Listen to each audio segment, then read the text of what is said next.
Bumagsak ka sa kalokohan.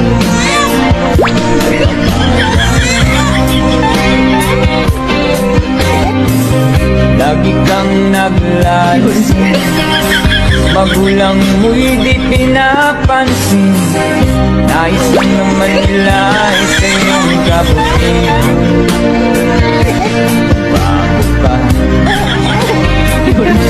magbago ka, magbago ka, magbago ka.